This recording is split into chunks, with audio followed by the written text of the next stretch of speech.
बिस्मिल्लाहिर्रहमानिर्रहीम। अस्सलाम वालेकुम।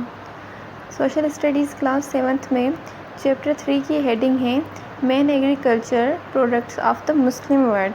मतलब मुस्लिम वर्ल्ड के जो मेन एग्रीकल्चर प्रोडक्ट्स हैं उनके बारे में डिस्कशन होंगी। यहाँ पर 9 प्रोडक्ट्स दिए गए हैं, जिसमें नंबर 1 पे हैं वूल, 2 पे हैं कॉटन, 3 पे शुगर, 4 पे रबर, 5th पे टी, 6th पे कॉफ़ी, 7th पे कोका, 8 पे वीट और 9 पे राइस। एग्रीकल्चर मुस्लिम कंट्री की सबसे बड़ी इकोनॉमी है। हर मुस्लिम कंट्रीज़ एग्रीकल्चर प्रोडक्ट्स बनाती हैं, जिससे वो अपनी कंट्री जो है उसमें तो वो सेल करती है, लेकिन उनके पास इतना ज़्यादा बच जाता है कि वो बाहर भी एक्सपोर्ट करती है, बाहर की जो कंट्री होती है। सबसे पहले जो हेडिंग दी गई है वो वूल की दी गई है। वूल से जो क्लोथ्स बनते हैं वो बहुत गर्म होते हैं, स्पेशली सर्दियों में उनकी बहुत ज़रूरत पड़ती है। वो जिस्म को गर्म रखते हैं। सबसे बेस्ट वूल की जो क्वालिटी होती है वो कज़ाकिस्तान की होती है और पाकिस्तान से गोट्स की होती हैं। उनसे काफ़ी अच्छे कपड़े बनते हैं, स्वेटर काफ़ी गर्म बनते हैं। सबसे पहले किया क्या जाता है, जो शीप्स होती है ना, उनके ऊपर जो खाल के ऊपर जो बाल होते हैं उनको शेव किया जाता है, शीप्स के, गोट्स के। लेकिन ये होता है कि बाल एक दफ़ा शेव करने के बाद दोबारा भी आ जाते हैं। ये नहीं होता कि नहीं आते, आ जाते हैं। जैसे इंसानों के बाल आ जाते हैं वैसे इनके भी बाल आ जाते हैं कुछ अरसे के बाद। फिर उनको गर्म पानी से अच्छे तरीके से साफ़ किया जाता है। शीप्स का कुछ का कलर जो होता है ब्लैक होता है, कुछ का वाइट होता है, ज़्यादातर वाइट होता है, कुछ का ब्राउन होता है, इसलिए उनको काफ़ी अलग अलग कलरों से रंगा जाता है। फिर उसके बाद जो है उनको सीधा किया जाता है मशीनों के ज़रिए। सेकंड नंबर पर कॉटन आती है। Cotton is very important for us. हर इंसान की ज़रूरत होती है, फूड, होम और क्लोथ्स। ये 3 चीज़ें हर इंसान की ज़रूरत होती है। शुरू में जो अर्ली पीपल होते थे वो खुद को पत्तों से कवर करते थे। सून टाइम गुजरता गया, चेंजेस आती गई। आहिस्ता आहिस्ता लोगों ने ये चीज़ बदल कर एनिमल की खाल को क्लोथ्स बनाने लगे। उसके बाद क्या हुआ, धीरे धीरे 17th सेंचुरी जब अर्ली आई तो लोगों ने कॉटन का इस्तेमाल करके धागे बनाए। धागों के बाद जो है फैब्रिक बनाते, फिर फाइबर। 2 टाइप्स ऑफ फाइबर होती हैं। नंबर 1 जो होती है वो होती है नेचुरल, मतलब कुदरती। वो जो होती है वो प्लांट्स की होती है, कॉटन। और सेकंड नंबर पे सिंथेटिक यानी मसनूई, यानी जो इंसान बनाते हैं, वो शीप्स में या कैमल्स में या गोट्स की होती हैं। थर्ड हेडिंग में शुगर के बारे में लिखा गया है कि शुगर कहाँ से बनती है, यानी चीनी। शुगर बनती है शुगर केन से।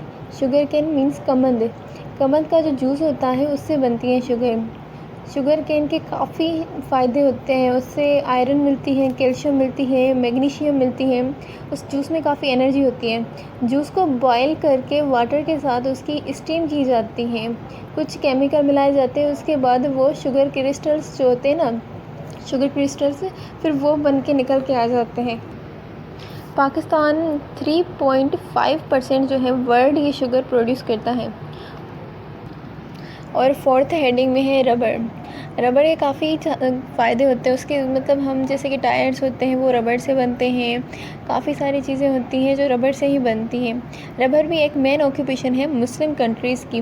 रबर 2 टाइप्स के होते हैं। एक होता है सिंथेटिक यानी मसनूई, मतलब जो केमिकल से बना हुआ होता है। और जो दूसरा होता है वो ओरिजिनल होता है, वो निकलता है रबर ट्रीज़ से।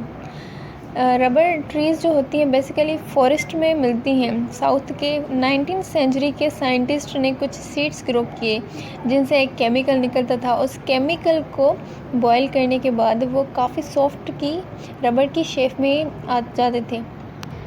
जितनी भी चीज़ें हो गई, जो भी चीज़ें रबर से बनती है ना, वो दोनों रबर, जो केमिकल वाला रबर होता है और जो रबर ट्री का ओरिजिनल रबर होता है, उनसे ही बनती हैं।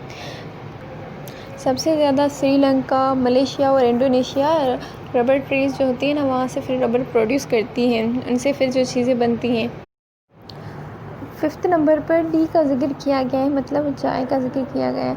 सबसे पहले इसका जो इस्तेमाल है वो सऊदी अरबिया में होता था। वहाँ पे जो दरवेश होते थे, बुज़ुर्ग होते थे, वो रात भर जाग के इबादत करने के लिए चाय का इस्तेमाल करते थे, क्योंकि होता ये है कि चाय से फिर नींद नहीं आती, इसलिए वो उसका इस्तेमाल करते थे।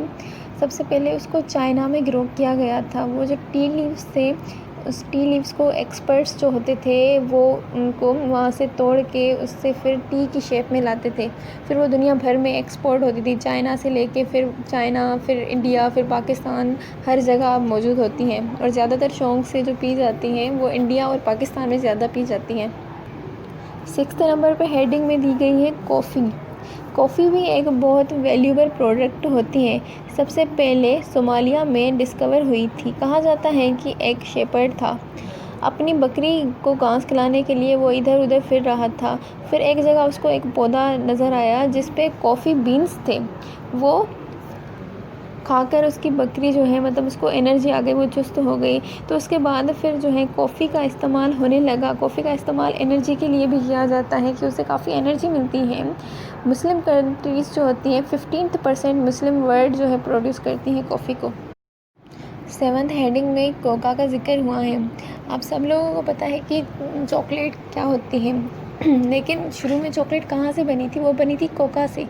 कोलंबस जो एक मर्चेंट था, उसने जब न्यू वर्ल्ड फाउंड किया था, न्यू अमेरिका जब फाउंड की थी, उसने दरियाफ्त की थी, ढूंढी थी, तो वहाँ पर मेक्सिको में जो नोबल लोग होते थे, अमीर लोग होते थे, वो कोका का ड्रिंक करते थे। मतलब वो जो चॉकलेट वाले जहाँ से चॉकलेट बनती है वो कोका होता है। नोबल लोग उनको ड्रिंक करते थे।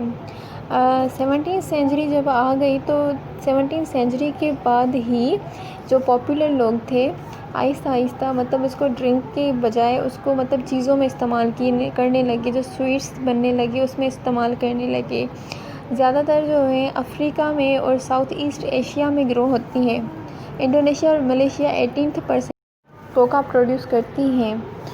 नंबर 8 पे लिखा गया है वीट। वीट तकरीबन पूरी दुनिया में इम्पोर्टेंट होती हैं। हम तो जो पाकिस्तानी हैं या इंडिया वाले हैं या जो आम मुल्क होता है वो तो तकरीबन डेली ही वीट यूज़ करता है, गंदम को डेली ही इस्तेमाल करते हैं।